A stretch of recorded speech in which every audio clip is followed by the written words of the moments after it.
Hello everyone and welcome to something completely new on the Milky Cereal YouTube channel. Okay, we are still racing, so maybe it's not completely new, but it's a Assetto Corsa Competizione and a new series that I'm planning on running for the foreseeable future to provide some quality, put the quality in asterisks, racing content. So, first up, a little bit about what low fuel motorsports is. On your screen you can see qualifying session, 1 minute left in qualifying as I'm heading into my final lap. Not a good exit through the final corner, but while you guys watch this, I'll give a brief intro on what low fuel motorsports is. So for anyone who has ever used iRacing or the iRacing platform, low fuel motorsport is very similar to that. You've got regular repeating sessions roughly every hour that you can join into and race on.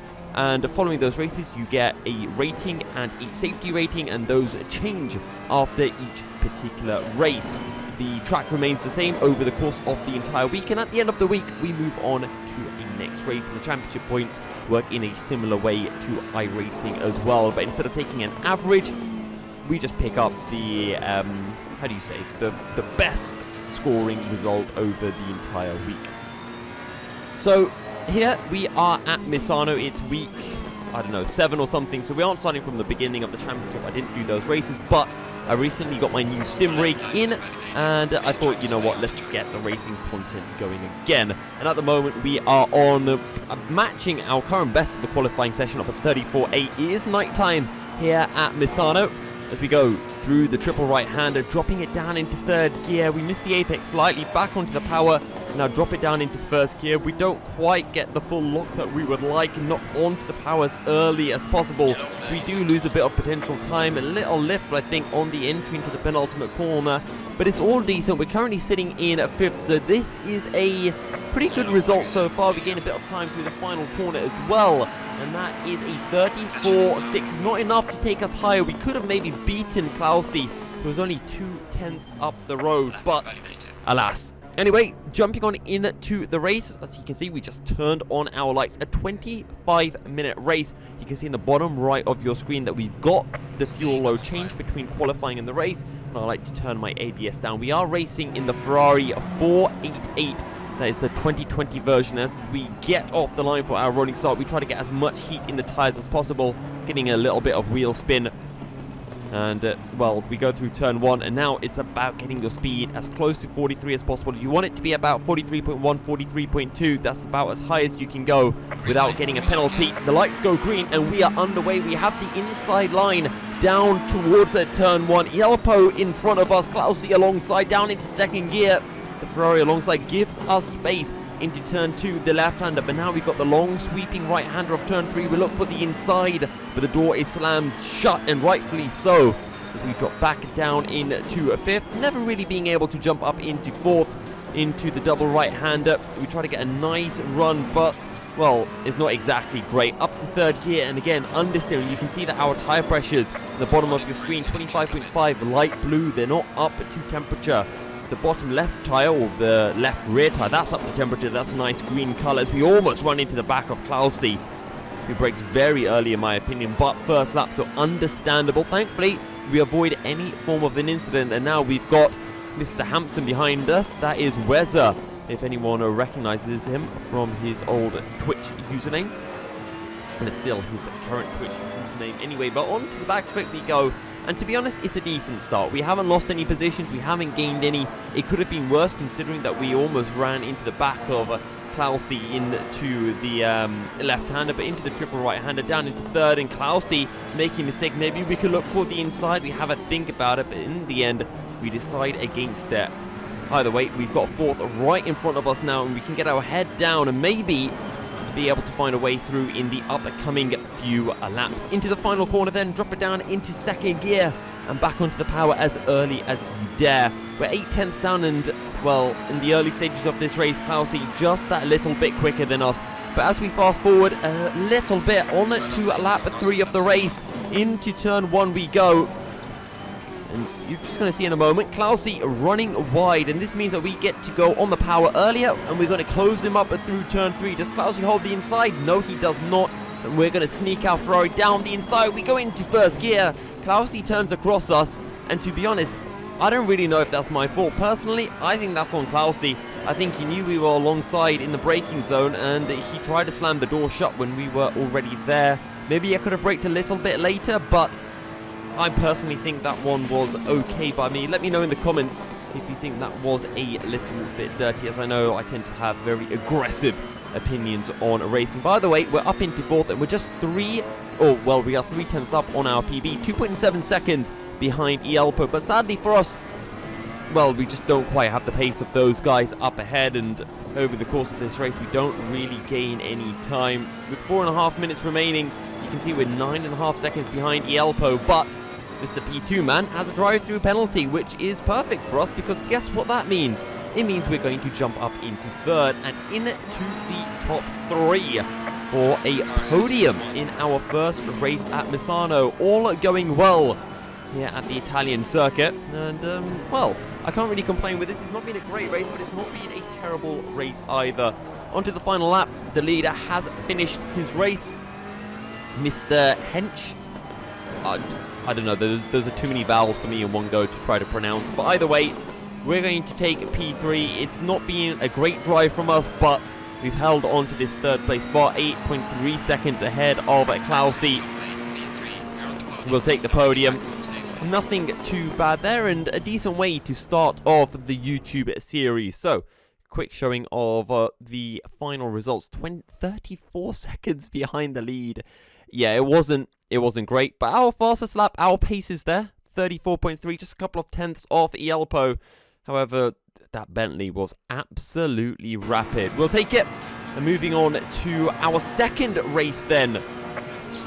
Now, it's daytime here at Misano, and we are getting ready for a final run. Well, at the moment, we're actually 4 tenths up on our best lap, but we're preparing ourselves for our next lap. As you can see with the fuel, we only have 4.5 litres in the car, so that's only enough for one more lap. So this lap practically going to become a bit of a banker, and then we push for this last lap. So let's give you a run of how a lap at Misano feels like. Turn 1, using up all of the track, braking at about 70 meters, down into 3rd gear, on the power as early as you can, using up all of the track, down into 1st gear, open up the steering, because you can take this right-hander completely flat. Make sure to use a curb on the apex, let the car out, now jump on the brakes when the grass starts on the left-hand side, hope that the Ferrari in front moves out of your way, which he does. We end up understeering a little bit, short shift up to 2nd, and ideally you take that left-hander completely flat, but we mess it up slightly. We almost abuse track limits on corner exit, but it's all nice and clean, and we are 5 tenths up, set for a 34.6, braking at about 100 meters for the left-hander, down into 1st gear, get the front end turned in, and open up the steering, and open up the power as well. We find another 10th in the left-hander. We set our engine map to mode 2 for some reason. I think that was an accident. Down into 1st gear, get the front end turned in, be very patient through the right-hander, as it's a long corner, much longer than you would think. 8 tenths up now on to the back straight, and the triple right-hander up ahead, my favourite part of the circuit. Flat through the 1st right, it's flat through the 2nd right, and then we're going to downshift into a 3rd gear. Back end steps out, but we get the car turned in, we keep it stable, and now drop it down into 1st gear for the final of the right-handers, using up all of the curb once again on the inside. Pull it back to the right, and try to hold it completely flat through this left-hander, all nice and tidy. 9 tenths up, down into 2nd gear, and get on the power, but we mess up.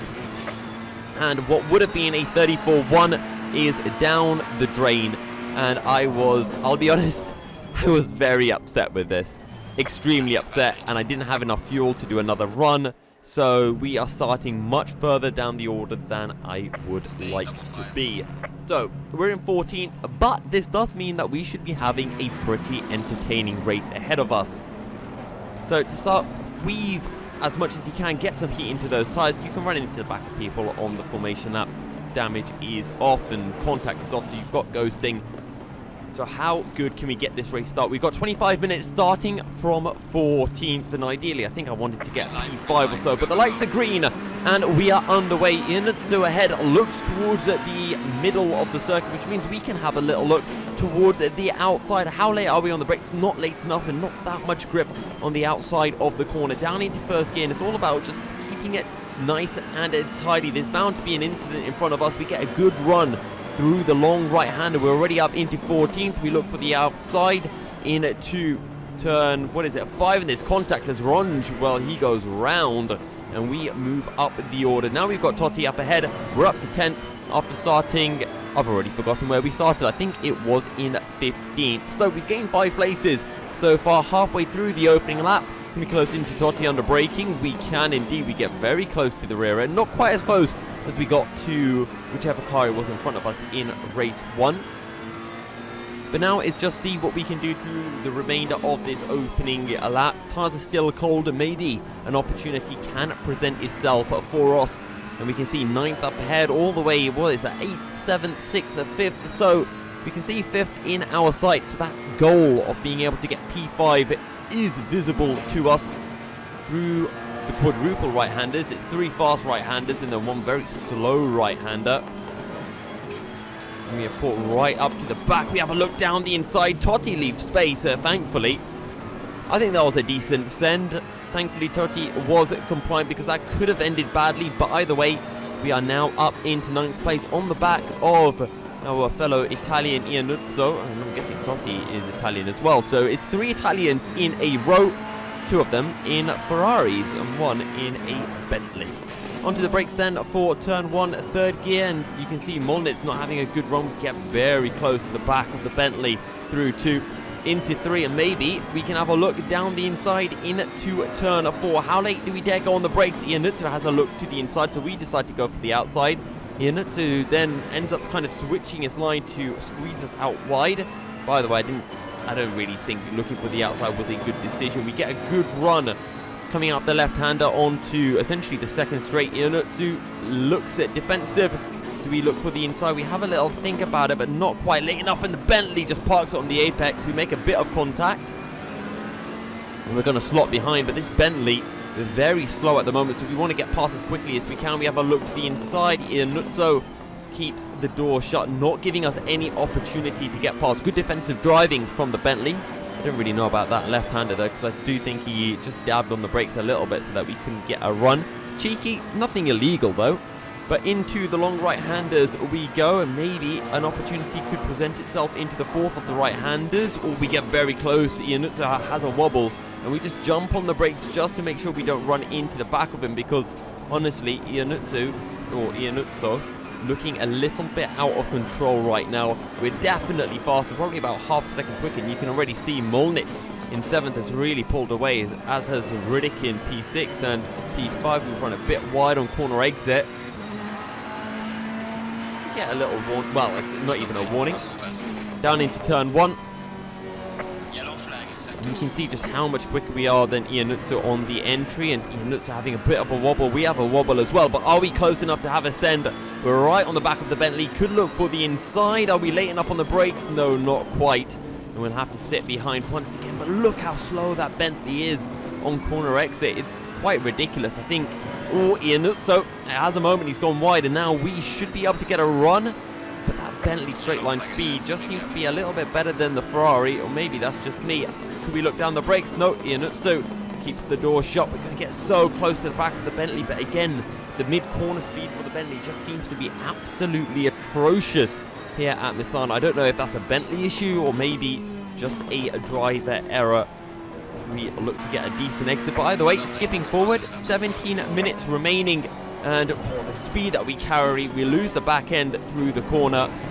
We lose the back end on the exit of turn 2, but so does Iannuzzo, and now we're going to get a really good run. It could have been even better, but either way, we've got the inside. Surely we send it down the inside, and indeed we do. Iannuzzo could look for the cutback, and he is indeed. We're going to leave some space. He ends up hitting us, by the way, through the left-hander. We get the job done. We're up to P8. Now we need to keep our head down because Iannuzzo does have an opportunity to get us into this left-hander. We're going to keep it defensive, not give any opportunity. We know this driver is aggressive. Keep it nice and tight. Open up the power. We could have maybe lifted on corner apex, given Iannuzzo a taste of his own medicine, but we don't. And down into the double right-hander. Iannuzzo gives us a send, so we look to get the cutback. But Iannuzzo just turns a bit too aggressively, in my opinion. Maybe I shouldn't have gone for the move, but I kind of felt that at that point he would be letting the car out, so it's one of those, probably my own fault, but I guess we take the fact that we're past him. Now we need to get past Swagger and Totti. Let's see what we can do. Onto the brakes into the triple right-hander. We end up going a little bit wide. Jump back onto the brakes. We've got De Silva behind us. Leave space because we can see him on the radar. Into the left-hander. Look at the line that Swagger is taking. We try to get a better line. We end up running wide. Jump back onto the track on the brakes. And we've been hit from behind by De Silva. Thankfully, though, we aren't facing in the wrong direction. We're able to rejoin the track, but Iannuzzo is ahead of us, and this is going to make things a little bit tricky. We leave the door open for Orange to go down the inside. We leave a bit of space, just about enough, and we avoid contact, and we hold on to P12, but, well, yeah, this is going to be a difficult one, because if it was hard to get past Iannuzzo before, it might be harder now after, well, the little bit of contact we had, and to be honest, I don't think he really likes us at this stage. I know I didn't like him at this point in the race, but we just have to work forward at this point. 13 minutes remaining. We have a bit of a moment with the rear end. Totti has a moment himself, and now him and Iannuzzo are going to battle, and maybe we can take something out of their misfortunes. Iannuzzo looks towards the inside, and we're going to try to follow through with a late apex out of turn 4. We get it done. Bit of contact as Totti turns into us. We were pretty much ahead of him at that point, so I think that is definitely on Totti. But either way, contacts do happen in racing. We're up a position, and now to find a way through on the Bentley. A couple of minutes later, you can see Totti 2 seconds behind us. We got Ronje at 1.8, really late on the brakes from us, early on the brakes from Iannuzzo. I think it was a bit of a Constantina effect with De Silva going early onto the brakes, but thankfully we're able to avoid any form of contact. And skipping forward a little bit more, 10.5 minutes in the race. And again, it's still De Silva, Iannuzzo, and myself in this three-way battle for P10. And maybe we're actually closing in onto Mr. Swagger too. Back end really stepping out there, but Iannuzzo loses the back end himself. Can we have a little think going down the inside? No, not quite late enough on the brakes, and Iannuzzo just made a little dart over to the right as well, just to say, nope, this door is shut. Don't even have a think about it, matey. But we get a good run through the left-hander. Probably the best run we've ever got on Iannuzzo. We look for the inside as Iannuzzo tries to close the door. How late do we go on the brakes? Nice and late. First gear, we get it turned in. Job done. Now we just have to make sure Iannuzzo can't do what he did last time, which was going down our inside into this right-hander. So we're going to try to keep a slightly tighter line, but it's not tight enough. Iannuzzo goes down the inside.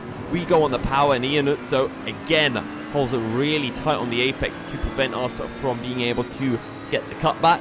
And this time, I'm somewhat aware of it, so we don't make contact. But I want to get the job done as quickly as possible. I know I got a decent run, so I want to go for my trademark move down the inside into the triple right-hander. Third gear, we make contact. That one was probably on me, but we've got the job done. Or have we? Because Iannuzzo then hits us in the rear. And I kind of struggle somewhat to get the car facing in the right direction. And to be honest, I think that one is a bit of karma. Probably shouldn't have gone for that move. Way too aggressive. I had almost got it done, but I think at that point I was just really frustrated with Iannuzzo, and I just wanted to get the job done as quickly as possible. Now we've got damage on the car, and I was really mad at this point, but not really much happened after this. And then Weza did catch up to us, and now I'm just trying to defend for P14. Weza getting a better exit than us on a corner exit, so we're going to go defensive into those triple right-handers. Weza is in a Porsche, which I do believe is slower in the straight lines, but at the time I wasn't quite aware of it, so I just wanted to make sure I had all my angles covered, quite literally. As into the triple right-hander we go. We have a bit of a moment, run wide, jump down into first gear. We know that Wes is going to look for our inside there, so we leave the door open. We try to get back on the power as early as we can, and we've got the job done. Or we hold on, but we don't quite hold on to circuit as we hit the sausage curbs, and we end up bouncing wide, but thankfully we're able to keep the car in front of the Porsche and in P14. And then on the final lap of the race, Weza knows this is his final opportunity, so he gives a send down the inside. I jump on the brakes, look for the cutback, down the inside into turn 6. I think that's turn 6 or turn 5, and we're back up into P14. Apparently Weza wanted to let me through, so he actually lifted off after the first right-hander, but to be honest, I think I had that position back anyway. I don't really think that send was bad, but apparently I was early on the brakes, so he had to go down my inside and let it back. Either way, at the end of the race pretty much. So jumping forward a few extra corners, abusing the track limits. There's a guy in front of us, Mr. Benessa, who has run out of fuel, or is going very slowly for some unknown reason, and I felt bad for abusing the track limits to hold on to the position. So I let Wezza through, and then Wezza says, no, you go. So thank you very much. We will take P13, Wezza down in P14, but not a good race at all. I was not happy with this one. I was really disappointed. Originally, I was supposed to do 2 races, end it, and then edit this recording, but I was really mad, so I decided I'll go again. You can see from our fastest lap that, well, actually, our fastest lap wasn't good. 34.7. Yeah, compared to everyone else, it was not good. Either way, into our final session. You can see that our fastest lap so far is a 34.3, our 3rd race of the day. And currently, we are in 2nd, and I know I have more pace. So, through the final corner, let's run through what this hot lap looks like, because I'll give you a sneak peek. It's a good lap. Really late onto the brakes, down into turn 1, 70 meters, 3rd gear, back on the power as early as you dare. Drop it down into 1st gear and open up the steering as you get back on the power, using up all of the curb on the apex of turn 3. Let the car out and jump on the brakes when the grass starts on the left. 1st gear. Hope that the setting sun doesn't blind your eyes. I shift up to 2nd through this right, get it pulled over to the right so that you can carry as much speed through the left as possible.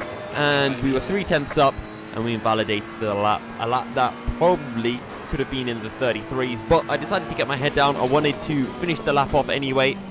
And we've run a little bit wide, but as you can see, we gained time anyway, and then we lost time on corner exit. But 900s off at pole, and you can see a little weave of frustration. The frustration wiggle, as Kieran McGinley would call it. But either way, 2nd place, a front row start. Our first ever front row start as well, may I add, in low fuel motorsports.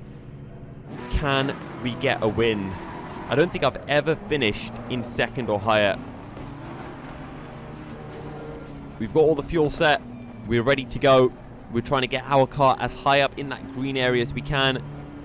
Get the speed up to 43, but I kind of get the speed wrong, and then I thought the speed limit was 42. And I sped up right at the end on the power. Our tyres are a little bit cold, so we do have to be careful into turn 1. We're also on the outside, so better braking, but less grip mid-corner.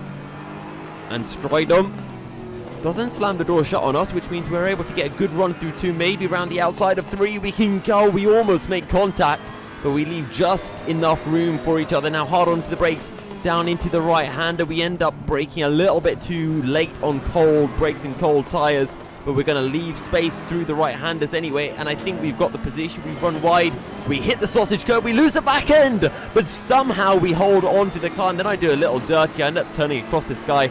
I didn't see him coming, but that's on me. I should have been aware of that. So if he reports me, I think I deservedly should get a penalty for that. But either way, we managed to go late on the brakes. We get past Benessa into the left-hander, and now we're in 2nd. Can we get past Stridham as well? We have a look to the inside, late on the brakes, down into 1st gear.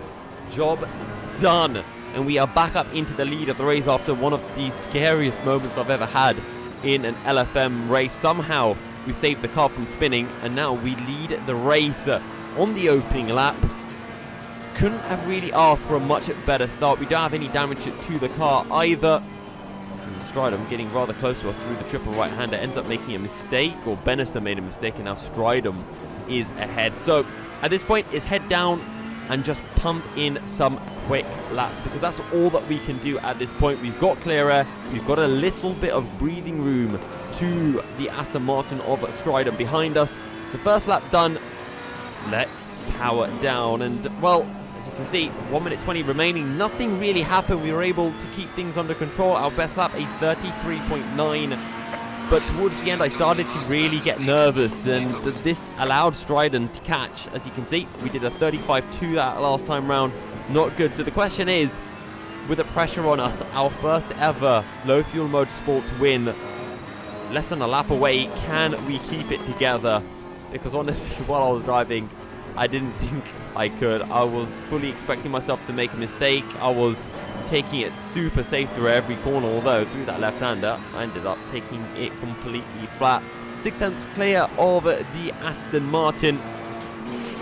100 meters on to the brakes. First gear, we end up overshooting the brakes a bit. That's a mistake. And we lose a couple of the tenths through the corner. Stridham, half a second behind. He's not quite close enough to have a send into the double right-hander. He gets there close, but we slam the door shut at the apex on the power as early as we can. We open up the steering probably a little bit too early, and we're actually on for a decent lap, a 34.2, which is only a few tenths off our best lap of the race. We've got one track cut so far this race, so everything's nice and tidy. Through the triple right-hander, drop it down into third gear on the power as early as we dare. It's actually a fairly decent run, a little bit late on the brakes for this final right-hander, and we end up losing about 1.5 tenths on corner exit. Carry the speed through the left, end up running wide, we pick up a track limits, but into the final corner, we have the job done. Our first low-fuel motorsports race win, and we pick it up here at Misano in our third race of the week, our third race of the day. And a result that I feel had been coming for a while. We had pace and we slowly got quicker and quicker and quicker. So I'm really happy with how that particular race went, even if I did start getting a case of the nerves later on. But I just want to show you guys the lap times that we actually set in that race, because it was fairly consistent and I was fairly happy with those times. So you can see that we were lapping pretty much in the mid 34s for a lot of that race. There were a few laps where we made some mistakes and it didn't go great, but for the most of it, I was pretty happy with the pace. And that wraps up this first episode. I hope you guys have enjoyed it, and I plan on doing this essentially every week. I'll do a new episode for the new tracks. I might do multiple episodes a week. So, I mean, all of the races in this episode I did on Monday, so maybe tomorrow for me. So on Tuesday or Wednesday I'll do a few more races, edit them down, and upload them on to YouTube. Maybe I'll even upload the full race itself and just give a commentary over the 25-minute race. If you guys would like to see a full race upload, do let me know, and I can do that. Otherwise, I'll keep on doing it like this, putting in multiple races and picking out all of the good moments from it. So just to show the final results, we almost had the fastest lap, but we were a tenth off. Knaus in P9 actually got the fastest lap, an 8.43, just a little bit faster than Stridham, who had an 8.46 and 10th faster than myself. But that concludes this first episode of our Low Fuel Motorsports adventure. I'll leave a link to Low Fuel Motorsports if anyone is interested in joining, and if you haven't already, feel free to join the Discord server. We've got lots of racing action happening and a lot of friendly faces. But thanks for tuning in, and until next time, guys, stay milky, and assalamu alaikum.